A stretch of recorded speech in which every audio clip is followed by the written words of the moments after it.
नमस्कार दोस्तों, मैं राजकुमार मौर्य इस वीडियो में आप सभी साथियों को बताने जा रहे हैं बिहार विधानसभा चुनाव में कौन कौन से मंत्री चुनाव हारने जा रहे हैं।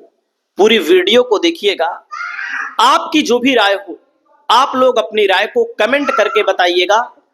और कोई भी चुनाव होता है, मंत्रियों का चुनाव हारना आम बात है, कोई बहुत बड़ी बात नहीं है।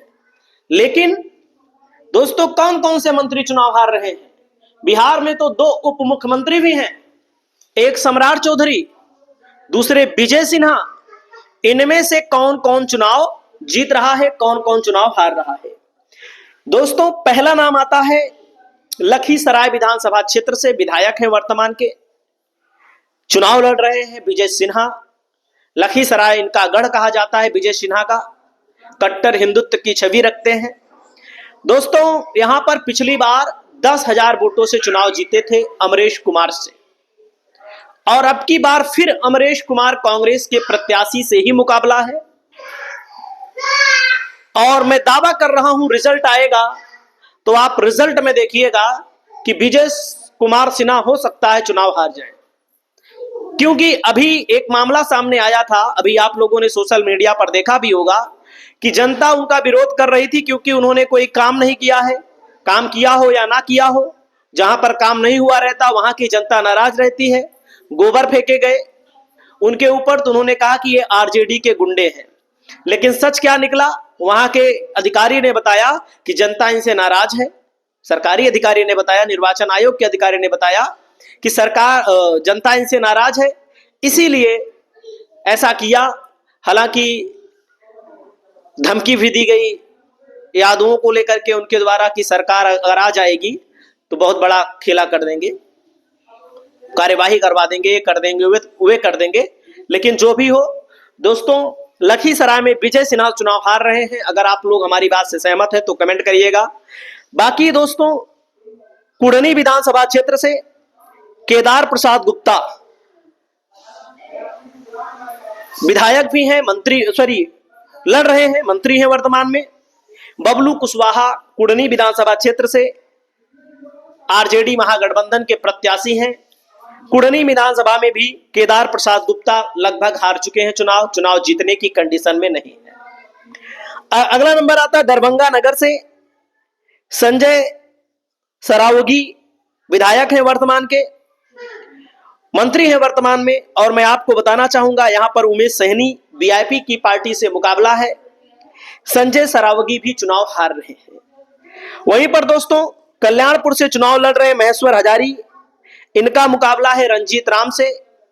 ये भी चुनाव हार रहे हैं, किसी भी कंडीशन पर चुनाव जीतने की परिस्थिति में नहीं है। अगला नंबर आता है बहादुरपुर से मदन सहनी, विधायक बहादुरपुर से मदन सहनी चुनाव लड़ रहे हैं। और बहादुरपुर में भोला यादव, दिग्गज कद्दावर नेता से लालू यादव के करीबी से मुकाबला है। मदन सहनी भी चुनाव हार रहे हैं। दोस्तों, अगला नंबर आता है सिवान से मंगल पांडे लड़ रहे हैं, मंत्री हैं। ये चुनाव जीतने की भी स्थिति में है, लेकिन 100% कुछ कह पाना मुश्किल है, इसलिए कि यहां पर मुस्लिम प्रत्याशी ओवैसी की तरफ से उतारा गया है, यादव प्रत्याशी महागठबंधन की तरफ से उतारा गया है, जनसुराज ने भी मुस्लिम उतारा है। तो हो सकता है पिछली बार अवध बिहारी चौधरी बहुत कम वोटों के अंतर से जीत गए थे, अब की बार चुनाव हार सकते हैं। आरजेडी के नेता हैं, मंगल पांडे चुनाव जीत सकते हैं। सोनबरसा सीट पर दोस्तों रत्नेश सदा चुनाव लड़ रहे हैं। यह सीट पहले चली गई थी एलजेपीआर के खाते में, इसको जबरदस्ती जेडीयू ने लिया। और यहां पर सरिता देवी चुनाव लड़ रही हैं, जो लोजपा की ही नेता है, लेकिन महागठबंधन ने टिकट दिया है, कांग्रेस ने टिकट दिया है। इनका व्यक्तिगत 25-30 हजार वोट यहां पर है। अब आप छोटी से छोटी पार्टी से लड़ती हैं तो 20,000-25,000 वोट प्राप्त कर लेती हैं। ये भी चुनाव रत्नेश सदा चुनाव हार रहे हैं। आप रिजल्ट आएगा तो देखिएगा। दोस्तों, बिहार शरीफ है, डॉक्टर सुनील कुमार हैं, यहां से चुनाव लड़ रहे हैं। पिछली बार तो चुनाव जीत गए थे, लेकिन बिहार शरीफ में मामला बदल चुका है, ये भी चुनाव हार रहे हैं। दोस्तों, नालंदा विधानसभा है, श्रवण कुमार मंत्री हैं। श्रवण कुमार का मुकाबला कमलेश छोटे मुखिया से है। छोटे मुखिया जो है दोस्तों, पिछली बार निर्दलीय जैसी पार्टी से चुनाव लड़े थे, एकदम छोटी पार्टी से चुनाव लड़े थे और इनको लगभग 50,000 वोट मिला था नालंदा में। आप खुद सोच सकते हैं, हमें कुछ कहना नहीं है।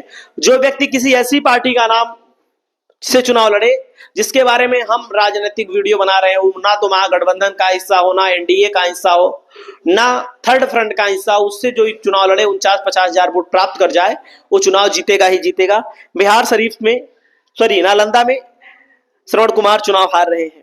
भोरे है दोस्तों, सुनील कुमार लड़ रहे हैं। अब की बार जितेंद्र पासवान का मुकाबला है दोस्तों। सुनील कुमार भोरे विधानसभा से लड़ रहे हैं, मंत्री हैं और 462 वोटों से पिछली बार जीते थे। जितेंद्र पासवान से मुकाबला हुआ था महागठबंधन के प्रत्याशी।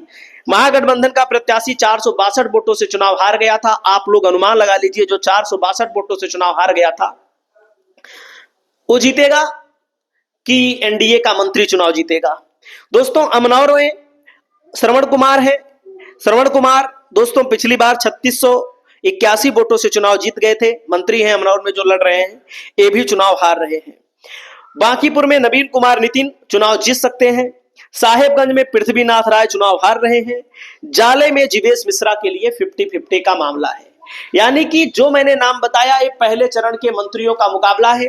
पहले चरण के मंत्री एक बार फिर मैं बता दूं आपको, विजय सिन्हा चुनाव हार रहे हैं, केदार प्रसाद गुप्ता चुनाव हार रहे हैं, संजय सरावगी हार रहे हैं, विजय कुमार चौधरी हार रहे हैं, महेश्वर हजारी हार रहे हैं, मदन सैनी हार रहे हैं, रत्नेश सदा ये भी हार रहे हैं, डॉक्टर सुनील कुमार हार रहे हैं, श्रवण कुमार हार रहे हैं, सुनील कुमार भोरे से हार रहे हैं, नालंदा से श्रवण कुमार हार रहे हैं, बिहार शरीफ से सुनील कुमार हार रहे हैं, अमनौर से श्रवण कुमार झा हार रहे हैं, बांकीपुर में नवीन कुमार नितिन चुनाव जीत सकते हैं, साहेबगंज में पृथ्वीनाथ राय हार रहे हैं, जाले में जीवेश मिश्रा वर्तमान के मंत्री हैं, इनके लिए 50-50 का मुकाबला है। अब लोग ये जानना चाहते हैं सम्राट चौधरी का क्या होगा। दोस्तों सम्राट चौधरी का जो होगा वो आपके सामने तो आएगा ही आएगा, लेकिन मैं आपको बताना चाहता हूं सम्राट चौधरी उप मुख्यमंत्री होते हुए भले लग रहा हो चुनाव आपको जीत लेंगे, लेकिन हमारे आकलन में सम्राट चौधरी बहुत पीछे चल रहे हैं। क्यों पीछे चल रहे हैं? क्योंकि महागठबंधन ने यहां पर जो प्रत्याशी अरुण शाह को उतारा है, गुप्ता प्रत्याशी उतारा है, गुप्ता मतलब बनिया समाज का प्रत्याशी उतारा है। पिछली बार 3800 वोटों से महागठबंधन से हार गया था उपचुनाव में। एनडीए की सरकार में चुनाव हुआ था तब हार गया था। एनडीए की सरकार में महागठबंधन कैसे जीतेगा उपचुनाव वो भी आप सब जानते हैं। उपचुनाव में कैसे कैसे खेला होता है किसी के को बताने की जरूरत नहीं है। तो सम्राट चौधरी मुरेठा भी सिक्योर नहीं है, ये भी चुनाव हार सकते हैं, हारने की पूरी गुंजाइश है, क्योंकि बड़े बड़े नेताओं को इन्होंने उतारा, बड़े बड़े नेताओं को उतारा, प्रचार करवाया, हार रहे हैं तभी तो प्रचार करवाया इन्होंने बड़े बड़े नेताओं से। बाकी आपकी जो राय हो आप लोग अपनी राय को कमेंट करिएगा। जो नाम मैं बता रहा हूं लगभग